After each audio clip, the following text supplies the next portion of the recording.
নমস্কার। WB home teaching চ্যানেলে সবাইকে স্বাগত। আজকের ক্লাসে আমি করাবো পাগলা গণেশ গল্পটির প্রশ্ন উত্তরগুলো। এর আগের ভিডিওতে তোমরা এর বিষয় সংক্ষেপটা দেখেছো। এরপর আমি আজকে করাবো এর প্রশ্ন উত্তরগুলো। 1 নম্বর প্রশ্নটা আমরা দেখে নিই। ঠিক উত্তরটি বেছে নিয়ে লেখো। এখানে 3টে অপশন আছে, যেটা ঠিক সেটা আমরা লিখব। পাগলা গণেশ একটি কল্পবিজ্ঞান বিষয়ক গল্প। এটা কেমন ধরনের গল্প? একটা কল্পনা জগতের গল্প। বিজ্ঞানের বিষয়ে কল্পনা। অবজারভেটরি বাংলা প্রতিশব্দ হলো নিরীক্ষণাগার, মানে যেখানে অবজারভেশন করা হয় সেই জায়গাটাকে বলা হয় অবজারভেটরি। তার মানে বাংলায় মানে হলো নিরীক্ষণাগার। সভ্য সমাজ থেকে দূরে পালিয়ে গিয়ে গণেশ কোথায় আশ্রয় নিয়েছিলেন? হিমালয়ের গিরিগুহায়। গল্পের তথ্য অনুসারে মৃত্যুঞ্জয় টনিক আবিষ্কার হয়েছিল 3439 সালে। এরপর আমরা দেখে নেব 2 কোয়েশ্চেনগুলো। সংক্ষেপে উত্তর দাও। এখানে 10টি কোয়েশ্চেন আছে। সেই 10টি কোয়েশ্চেনের উত্তর তোমাদেরকে আমি এবার দেখাবো। 2-1 কোয়েশ্চেন। সালটা 3589। এই সময়ের মধ্যে পৃথিবীতে কোন কোন নতুন বৈজ্ঞানিক আবিষ্কারের কথা গল্পে বলা হয়েছে? আচ্ছা, উত্তরটা তোমরা দেখো। শীর্ষেন্দু মুখোপাধ্যায় রচিত পাগলা গণেশ গল্পে 3589 সালের মধ্যে পৃথিবীতে মধ্যাকর্ষণ প্রতিরোধকারী মলম, ডান্ডাওয়ালা ঝাঁটার মতো ডাইনিদের বাহন, নারদের ঢেকির মতো, কার্পেটের মতো বিভিন্ন ধরনের উড়ান যন্ত্র আবিষ্কার হয়েছে। পাখাওয়ালা মানুষদের আকাশে উড়তে দেখা যাচ্ছে। চাঁদ ও মঙ্গল গ্রহে মানুষ ল্যাবরেটরি বানিয়েছে। এমনকি সূর্যের আরও 2টি গ্রহ আবিষ্কৃত হয়েছে। তাহলে এখানে তোমরা বুঝতে পারলে কী কী আবিষ্কার হয়েছিল 3589 সালে। বিভিন্ন ধরনের উড়ান যন্ত্র আবিষ্কার হয়েছিল। তারপর মানুষেরা উড়তে শিখেছিল পাখিদের মতো, এবং এমনকি চাঁদ ও মঙ্গল গ্রহের ল্যাবরেটরি পর্যন্ত মানুষ বানিয়ে ফেলেছিল। আর সূর্যের আরও 2টি গ্রহ আবিষ্কৃত হয়েছিল। চলে যাব পরের প্রশ্নে। Question number 2। ওইসব অনাবশ্যক ভাবাবেগ কোনো কাজেই লাগে না। অনাবশ্যক ভাবাবেগ বলতে এখানে কি বোঝানো হয়েছে? তাকে সত্যি তোমরা কি অনাবশ্যক বলে মনে হয়? চলো উত্তরটা আমরা পড়ে নিই। অনাবশ্যক ভাবাবেগ বলতে কবিতা, গান, ছবি আঁকা, কথা সাহিত্য, নাটক, সিনেমা প্রভৃতিকে বোঝানো হয়েছে। গল্প অনুযায়ী বিজ্ঞানের যুগে বিজ্ঞান ছাড়া আর কোনো চর্চাই অনাবশ্যক, তাই এগুলিকে অনাবশ্যক ভাবাবেগ বলা হয়েছে। যেহেতু দেখো এতদিন এত বছর পর আমাদের বিজ্ঞানের এত প্রচলন, তার ফলে যে কবিতা বা গান, ছবি আঁকা এগুলো তাদের কাছে অপ্রয়োজনীয় অংশ বলে মনে করা হতো, তাই এগুলিকে তারা অনাবশ্যক ভাবাবেগ বলেছে। এরপর দেখো, তাকে কি সত্যি তোমার অনাবশ্যক বলে মনে হয়? এই যুক্তিটা দেখো কি আছে। এখন আমি মনে করি যে অনাবশ্যক ভাবাবেগ সব সময় একেবারে অপ্রয়োজনীয় নয়। অনেক সময় আমাদের জীবনযাত্রা বা মানসিক অবস্থা বুঝতে, আমাদের সিদ্ধান্ত নিতে বা পরিস্থিতির মোকাবিলা করতে কিছু ভাবাবেগ অত্যন্ত গুরুত্বপূর্ণ। বিশেষ করে প্রেম, সহানুভূতি, স্নেহ, দুঃখ, এমনকি উত্তেজনাও মানুষের মানসিক এবং সামাজিক বিকাশে প্রয়োজনীয়তা। তাহলে উত্তরটা থেকে তোমরা কি বুঝতে পারলে? যে আমাদের মনের দুঃখ, কষ্ট বা ভালোবাসা এগুলো বোঝানোর জন্য আমাদের এগুলোকে অবশ্যই জীবনে প্রয়োজন। চলো চলে যাই এবার পরের প্রশ্নে। Question number 3। চর্চার অভাবে মানুষের মনে আর উৎসবের উদ্রেক হয় না। মানুষের মন থেকে কোন কোন অনুভূতিগুলো হারিয়ে গেছে? উত্তরটা হলো, কেবলমাত্র বিজ্ঞান নিয়ে মেতে থাকা মানুষের মন থেকে চর্চার অভাবে দয়া, মায়া, করুণা, ভালোবাসা প্রভৃতি অনুভূতিগুলো হারিয়ে গেছে, আর মানুষের মনে এইসবের উদ্রেক হয় না। তোমরা বুঝতে পারলে উত্তরটা। পরবর্তী প্রশ্ন নম্বর 4। ব্যতিক্রমী অবশ্য এক আধজন আছে। ব্যতিক্রমী মানুষটি কে? কিভাবে তিনি ব্যতিক্রম হয়ে উঠেছিলেন? উত্তরটি হলো, গল্পে ব্যতিক্রমী মানুষটি হলেন পাগলা গণেশ। কিভাবে তিনি ব্যতিক্রমী হয়ে উঠেছিলেন? 3589 সালে, যেখানে ঘরে ঘরে কেবলমাত্র বিজ্ঞানের চর্চা, চারিদিকে নানান ধরনের বৈজ্ঞানিক আবিষ্কারের ধুম, অথচ এরই মাঝে একমাত্র পাগলা গণেশ বিজ্ঞান চর্চায় হস্তক্ষেপ না করে আশ্রয় নিয়েছেন হিমালয়ের গিরিগুহায়। কবিতা লিখেছেন, গানের চর্চা করেছেন, পাহাড়ের গায়ে বাটালি দিয়ে পাথর কেটে ছবি এঁকেছেন। এই সমস্ত কর্মকাণ্ডই এখনকার মানুষের কাছে নিতান্ত অপ্রয়োজনীয়। তবু গণেশ তার চেষ্টা থামায়নি, আর এইভাবেই তিনি হয়ে উঠেছেন ব্যতিক্রমী।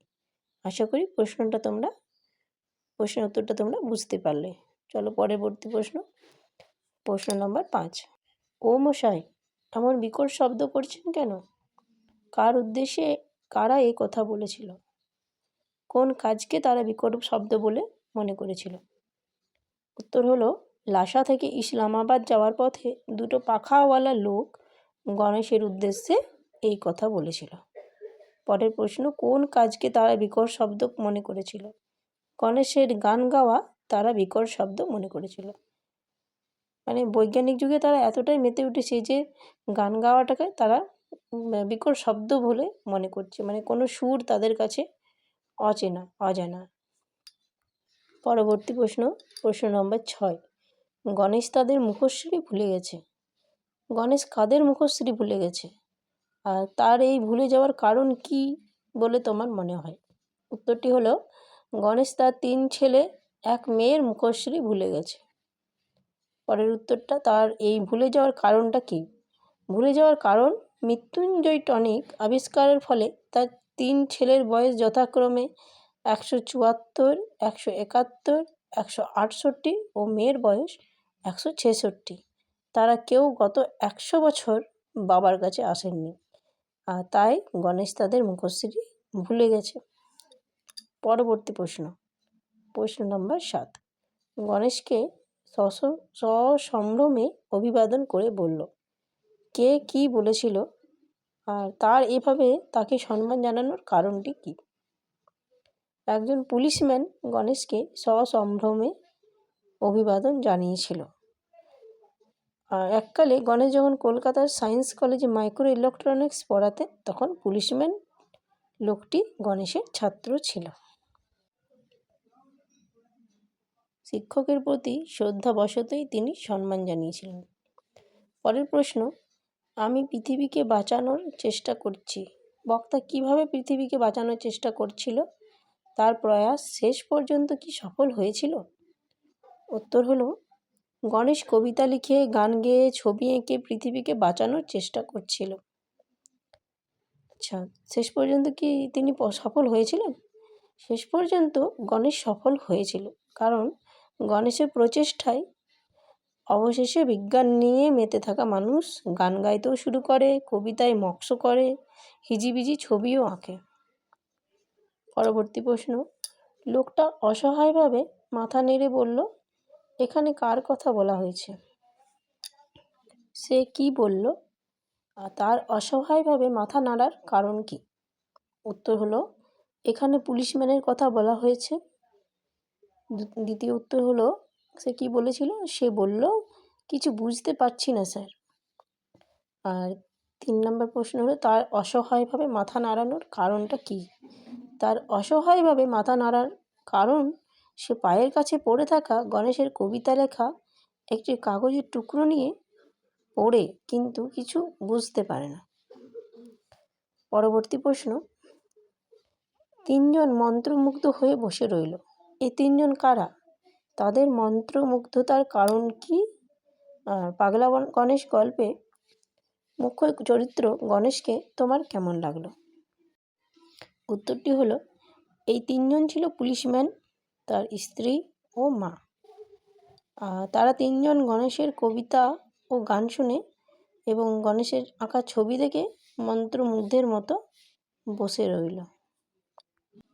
পাগলা গণেশের চরিত্রটি তোমার কেমন লাগলো? শীর্ষেন্দু মুখোপাধ্যায় রচিত পাগলা গণেশ গল্পের মুখ্য চরিত্র গণেশ এক অভিনব ব্যক্তিত্ব।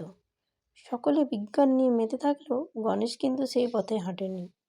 কবিতা, গান, ছবি আঁকা চর্চার মাধ্যমে সে হয়ে উঠেছে ব্যতিক্রমী।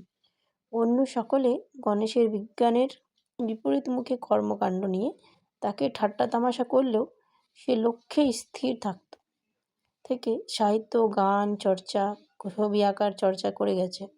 গণেশের চরিত্র তীব্র প্রতিকূলতা সত্ত্বেও লক্ষ্যে অবিচল থেকে কবিতা, গান, ছবি আঁকার চর্চা মানুষের মধ্যে ছড়িয়ে দিয়ে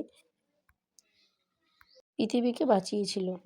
গণেশের চরিত্রের মাধ্যমে লেখক বুঝিয়েছেন দয়া, মায়া, করুণা, ভালোবাসাহীন শুধুমাত্র বিজ্ঞানের উপর ভর করে সমাজ চলে না। সৃষ্টিশীল, অনুভূতি পরায়ণ মানুষেরও পৃথিবীতে প্রয়োজন আছে। এই কারণেই গণেশের চরিত্রটি ব্যতিক্রম হয়ে উঠেছে অসাধারণ। নম্বরের প্রশ্নের উত্তরগুলো তোমাদেরকে পড়ে শোনালাম। এরপর দেখো দুইয়েরটা হয়ে গেল, তারপর এই যে 3-এর কোয়েশ্চেনটা সেটাও হয়ে গেল। এরপর 4-এরটা দেখো,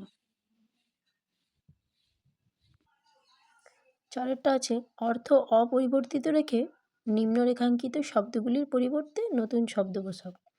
যেগুলো নিচে আন্ডারলাইন করা আছে সেই শব্দগুলোকে পরিবর্তন করে মানেটা অর্থটা একই থাকবে কিন্তু শব্দটা আলাদা লিখতে হবে। ওইসব অনাবশ্যক ভাবাবেগ কোনো কাজেই লাগে না। এখানে অনাবশ্যকের বদলে আমরা কি ব্যবহার করতে পারি? অপ্রয়োজনীয়। দেখো মানেটা একই কিন্তু শব্দটা আলাদা। কোনো ঠাট্টা বিদ্রুপ করলো না। ঠাট্টা মানে ইয়ার্কি, বিদ্রুপ সমার্থক হলো তামাশা। এরপর দেখো দুনিয়াটা বেঁচে যাবে। পৃথিবীটা, দুনিয়াটা মানে হলো পৃথিবীটা। এরপর দেখো মহাসচিব তার বিমান থেকে নামলেন গণেশের ডেরায়। ডেরা, এখানে বিমান এবং ডেরায় দুটোতে আন্ডারলাইন করা আছে। বিমানের পরিবর্তে আমরা লিখতে পারি আকাশযান, আর ডেরায়ের পরিবর্তে আমরা লিখতে পারি বাসস্থানে। আচ্ছা, 5 নম্বরটা দেখো গণেশকে সসম্ভ্রমে অভিবাদন জানিয়ে বলল। সসম্ভ্রমে মানে এর পরিবর্তে আমরা কি লিখতে পারি? সসম্মানে। আচ্ছা, পরবর্তী দেখো লোকে গান গাইতে লেগেছে, কবিতা মৎস্য করছে। মৎস্যর পরিবর্তে আমরা কি লিখব? অভ্যাস। হিমালয় যে খুব নির্জন জায়গা তা নয়, নির্জন এর অর্থে আমরা কি লিখতে পারি? এর পরিবর্তে জনহীন জায়গা। 8-এরটা দেখো ধুর মশাই, এই যে বিটকেল শব্দ, বিটকেলের পরিবর্তে আমরা লিখতে পারি বিকট শব্দ। এরপর দেখো 5-এরটা কি আছে? এক কথায় লেখো। আমরা এক কথায় প্রকাশ করব। মহান যে সচিব, প্রতিরোধ করে যে, গতিবেগ আছে যার, মৃত্যু জয় করেছে যে, অন্ত নাই যার। প্রথমেরটা উত্তরটা দেখো, মহান যে সচিব তাকে কি বলি আমরা? মহাসচিব। প্রতিরোধ করে যে, এর এক কথায় কি হবে? প্রতিরোধকারী। গতিবেগ আছে যার, গতিশীল। মৃত্যুকে জয় করেছে যে, তাকে বলি মৃত্যুঞ্জয়। অন্ত নেই যার, তাকে বলা হয় অনন্ত। এরপর আমরা দেখব 6-এর প্রশ্নগুলো। 6-এ কি দেওয়া আছে? সন্ধি বিচ্ছেদ করো। মধ্যাকর্ষণ, আবিষ্কার, মৃত্যুঞ্জয়, অনাবশ্যক, গবেষণা, অন্তরিক্ষ, গণেশ, হিমালয়, নির্জন, গবেষণাগার, পরীক্ষা। মাধ্যাকর্ষণ, মাধ্যযুক্ত আকর্ষণ হলো মাধ্যাকর্ষণ। আবিষ্কার, আবি যুক্ত কার, আবিষ্কার। মৃত্যুঞ্জয়, মৃত্যুম যুক্ত জয়। অনাবশ্যক, অন যুক্ত আবশ্যক। গবেষণা, গো যুক্ত এসোনা। অন্তরিক্ষ, অন্ত যুক্ত ইক্ষ। গণেশ, গণ যুক্ত ইস। হিমালয়, হিম যুক্ত আলয়। নির্জন, নি যুক্ত জন, নির্জন। গবেষণাগার, গো যুক্ত এসোনা যুক্ত আগার। পরীক্ষা, পরি যুক্ত ইক্ষা। এরপর দেখো সমার্থক শব্দ। কৃত্রিম, কৃত্রিমের সমার্থক শব্দ হলো নকল। পৃথিবী, পৃথিবীর সমার্থক শব্দ হলো জগৎ। আন্দোলন, আন্দোলনের সমার্থক শব্দ হলো বিদ্রোহ। 7 প্রশ্নগুলোর পর এরপর দেখব আমরা 8 নিম্নলিখিত বিশেষণগুলির উপর উপযুক্ত বিশেষ্য বসাও এবং বাক্য রচনা করো। মানে যে শব্দগুলো দেওয়া আছে সেগুলোর সাথে বিশেষ্য যোগ করতে হবে আর তারপর বাক্য রচনা করতে হবে। যেমন কৃত্রিম দেওয়া আছে, কৃত্রিমের বিশেষ্য আমরা যোগ করব হাসি। কৃত্রিম হাসি, ওর মুখের কৃত্রিম হাসি দেখে বোঝা যাচ্ছিল সে আদৌ খুশি নেই। কৃত্রিম মানে নকল হাসি। এরপরে দেখো মেদুর, মেদুর সাথে আমরা কি যোগ করব? সন্ধ্যা। তাহলে বাক্য রচনা হবে নদীর ধারে বসে আমরা এক মেদুর সন্ধ্যা উপভোগ করছিলাম। এর পরেরটা দেখো সুকুমার, সুকুমার বিশেষ্য যোগ করলাম হবে প্রকৃতি। শিশুটির মধ্যে এক সুকুমার প্রকৃতি দেখা যায় যা সবাইকে আকৃষ্ট করে।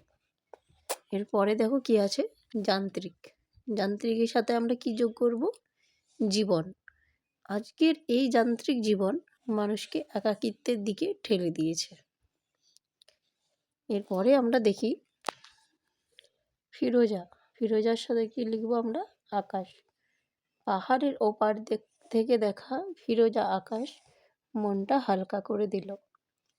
এরপরে আছে মন্ত্রমুগ্ধ, এর সাথে কি যোগ করতে পারি? দৃষ্টিতে। গায়কের কণ্ঠে এমন জাদু ছিল যে শ্রোতারা মন্ত্রমুগ্ধ দৃষ্টিতে তাকিয়ে রইল। আজকের ভিডিওতে পাগলা গণেশ গল্পের সমস্ত প্রশ্ন উত্তরের সমাধান করা হয়েছে।